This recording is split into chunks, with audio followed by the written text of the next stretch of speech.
जो टीचर कब से तुम लोगों से मतलब चिरोरी कर रहे हैं, तुम्हें समझ नहीं आता? बेवकूफ हो क्या तुम लोग? ज्यादा जो है ना औकात में रहो।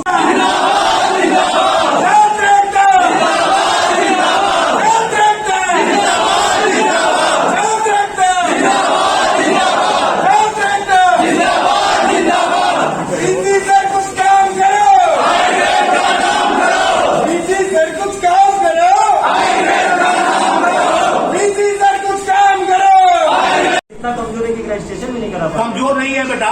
जब तुम एमएस के डायरेक्टर बनोगे ना या डीन, तब तुम मालूम चलेगा कि क्या प्रोसेस है, क्या क्या चीजें हैं। तुम लोग आराम से करो, मैं यहाँ चला जाऊंगा, आराम से बैठो। पुलिस आएगी, अब तक फोटो चला गया होगा डैडी आ लोग शादी परसों शादी वर्दी नहीं पुलिस ने। मैं तुमको प्रोटेक्ट करने के लिए हूँ यहाँ पे कि मेरे छात्रों की बात भी मान ली जाए, मेरे छात्रों को नुकसान भी न हो। और अब तक यही हुआ है कि छात्रों को किसी छात्र का तो नुकसान नहीं हुआ। आज दोबारा परसों पास में बैठ गए। अब जो नुकसान हो मैं बिल्कुल नहीं जानता। हमारा प्राक्टिकल बोर्ड भी हमें लड़कों के साथ करता है, वीराम है, आशुतोष है, हमेशा तुम लोग को प्रोटेक्शन देता है। कहीं से कोई मरीज यहाँ मरीज एमपी एमएलए से लेकर छोटे मरीज तक आते हैं, वही कोई पीआई दे देगा ना हमारे कमिश्नर पुलिस को, तो एसीपी को जवाब देते नहीं बनेगा। इसलिए एसीपी भी शादी वर्दी में भी सब यहाँ पुलिस के लोग हैं। जो तुम्हारा फोटो जा चुका है मेरे पास आ चुका है, जो तुम लोग बैठे हुए यहाँ। अब मैं उनको नहीं रोक सकता क्योंकि वो इमरजेंसी सेवाओं को बाधित करना एक संज्ञेय अपराध है। संज्ञेय अपराध का मतलब ये होता है कि आप जानबूझकर ये अपराध करने में लिप्त हैं। कितना समझाया था परसों भी, कल रात ने कह के आया कि मुझे काम करने दो, मैं तुम्हारा स्वतंत्र इंस्टीट्यूट आने वाला हूँ। डायरेक्टर से मैंने रात फोन कर दिया, सब लड़कों से करके आया हूँ, मैं स्टेप अप लेकर हमारा स्वतंत्र इंस्टीट्यूट की स्वतंत्र इंस्टीट्यूट रहेगा तो वहां जो डायरेक्टर रहेगा। किसी ने सोचा नहीं, जब से 50-60 साल का लोग बन रहे हैं, मैं एक नवीन चीज तुम लोगों के लिए सोच रहा हूँ। अब मुझे सोचना नहीं दोगे, करने नहीं दोगे, तो उससे पहले ही दिया था करने के लिए। मुझे एक दिन का समय था, मैं परसों बोला था सीपी थी। अब आज मैं यही तक करूंगा, आज मैं वो करूंगा नहीं, टीचर हो गया अगले हफ्ते। तुम लोग हर स्टेप पर काम करके अपने पैरों पर कुल्हाड़ी मार रहे हो। बस 2 दिन से मैं कह रहा हूं कि बच्चों तुम लोगों को कोई दिक्कत है, हम आके तुम्हें आश्वासन दे रहे हैं, बहुत लिखित देंगे कि तुम्हें क्यों अदा करूं भाई, मेरे ऊपर तो कुछ लोग हैं, मैं प्रोसेस जानता हूं।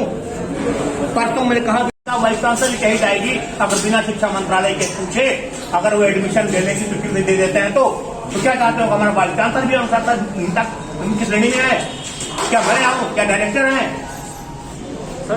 ये? बस मैं एक बात करनी है, 30 तक कुछ नहीं हो सकता और जो तुम लोगों ने दिया है वो होता रहेगा।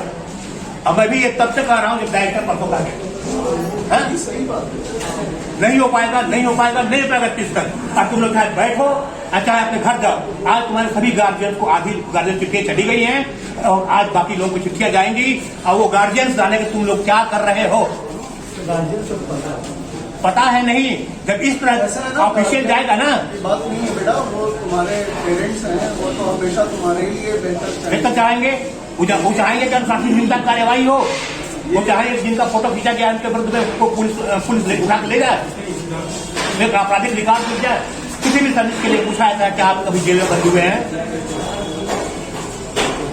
और प्रमाण रहेगा यहाँ पर कि हाँ तुम जेल में निरुद्ध हुए हो।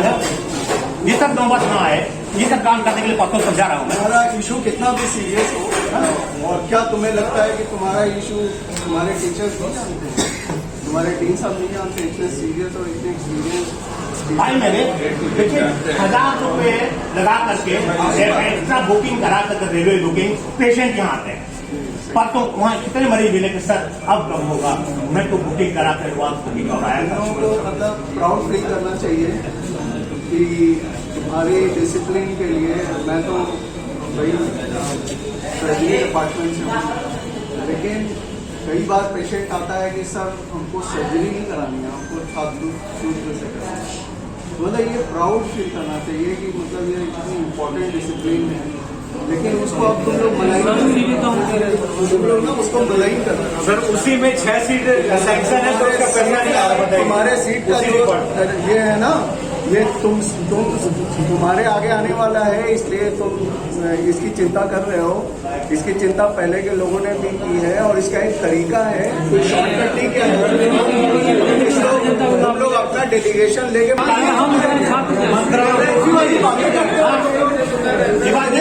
बुजुर्ग टीचर कब से तुम लोगों से मतलब चिरोरी कर रहे हैं, तुम्हें समझ नहीं आता? बेवकूफ हो क्या तुम लोग? ज्यादा जो है ना औकात में रहो, स्टूडेंट्स हो तो, नहीं तो तुम लोगों के खिलाफ एक्शन होगा। मजाक समझते हो तुम लोग? इतने पेशेंट्स बेचारे कहाँ से बिलक बिलक के परेशान हैं, उनका इलाज नहीं हो रहा है और तुम लोग यहाँ छेक के बंद करके बैठे हो। उन सभी का श्राप जाएगा तुम लोगों के ऊपर। समझते क्या हो? कराई है टीचर्स सब आने कहते हैं करेंगे तुमसे। आफ्टर ऑल मतलब there is a limit of everything. You have to stop it, and you have no right to close the hospital by any means of by any level of imagination. How can you stop the hospital? How can you stop working of the doctors in the hospital? It is against the rules. Every patient has the basic right of getting treatment in this hospital, and you are nobody to stop the working of the doctors in this hospital. दो अपराध आते हैं, एक तो student आप जो मरीज आए हैं उनको आपने डॉक्टर को फाइल नहीं दिया, दूसरा डॉक्टर को काम करने नहीं दिया अपना। मैं सरकारी कार्य में बाधा परसों से समझा रहा हूँ, बच्चों हट जा, परसों मान गए 1 बजे हट गए, बड़ा अच्छा लगा। कल भी मैंने समझाया मुझे काम करने दो, एक दिन में कोई काम नहीं होता। सर मैंने इन लोगों को समझाया था ऑर्गेनाइज तरीके से मूवमेंट चलाइए। आप जो है तरीके से मंत्रालय जाइए, अपना डेलीगेशन लेके जाइए मंत्रालय। कौन छात्र जाए मंत्रालय? इतना बड़ा तुम्हारे टीचर नंबर ही बेवकूफ है, उसको भी नहीं क्या समझे तुम? आज यही सुनना चाहते हो ना? तुम्हारे सब टीचर बेवकूफ हैं, वो कुछ नहीं तुम्हारे लिए करा सकते हैं। तुम बहुत दिग्गज हो, करा लो जाके मंत्रालय से। ये क्या तरीका है यार? सर हम दिग्गज नहीं है तो फिर ऐसे ही रहोगे। अगर तुम्हें इतनी भी सूझबूझ नहीं है कि ये किस तरीके से होता है मंत्रालय से काम, तो फिर तुम्हारा कुछ नहीं हो सकता। मजा आ रहा है? पता है और वो नहीं करा पा रहे, इसका मतलब तुम्ही को सब अपना पढ़ाने की बात नहीं। बेटा पढ़ाने का वो एक तरीका है ना, नियम से। अगर डॉक्टर हो के बीएससी में मान लो कि दम नहीं है, बताओ पैसा लाए, जाओ लाओ। हम कहाँ तो बात ये ना कि मरीजों का सोचो, मरीजों का सर हमें तक कहा था, एसीपी को समझाया भी मैंने, डीसीपी से तक मैंने बात किया, एडीसीपी से बात किया, वो चले गए चुपचाप बेचारे। एसीपी प्रेसिडेंट है वो। सर उन्होंने ये भी कहा था कि आप एक अल्टीमेट नेगोशिएट करने के लिए एक अल्टीमेटम टाइम पीरियड दीजिए 48 घंटे। जो काम हो रहा है गन पॉइंट यही होता है क्या? 48 घंटे लगे तो मैं ये आपने जो प्रशासन को मतलब दिया है तो क्या अस्पताल करने के लिए दिया है? फंडामेंटल राइट है उनका यार, तुम उसको हैम्पर नहीं कर सकते हो ना। ये तरीका ये मरीजों का अधिकार है और टीचर्स का कर्तव्य है। तुम न उनको अधिकार दे रहे हो, न टीचर्स को अपना कर्तव्य करने दे रहे हो। दो ऑफेंस कर रहे हो तुम लोग। सबकी सूचना वहां चली जा रही है। और मैं अब आज तो नहीं बचा सकता, क्योंकि आज फोटोग्राफ मुझे पहले ही मिल गया। मुझे अफसोस ये है कि होने के लिए तैयारी मैं रेस्पेक्टेबल तुम्हारे डीन है और उनकी बात तुम्हें समझ नहीं आ रही है, नहीं बेटा, विरोध का तरीका नहीं है, काम मत बंद करो। 1 साल में 14 मिनट रिटायर होंगे, मैं 8 मिनट रिटायर होने जा रहा हूँ। अगर इतना समझाने पर फिर कोई काम यूँ नहीं होता कि शुरू कर दिया काम सामने हो जाए, अलादीन का चिराग नहीं है, दिया और सामने आ गया। फिर मैंने कल दूसरा पॉइंट भी सोचा कि चलो इनका इंस्टीट्यूट ऑफ आयुर्वेद दिमाग ऐसा बात करूंगा, ये अपने भलाई का काम नहीं करने दे रहे हैं। मैं नित्य कहता हूँ कि तुम अपने पैरों पर कुल्हाड़ी मार रहे हो। यदि जब तक हड़ताल पे बैठे रहोगे, हमारे भाई साहब को फाइल नहीं छुएंगे, नहीं ये भी नहीं करना। मगर ये प्रतिदिन अपने पैरों पर एक कुल्हाड़ी मार और धीरे धीरे पैर कटने के आधार में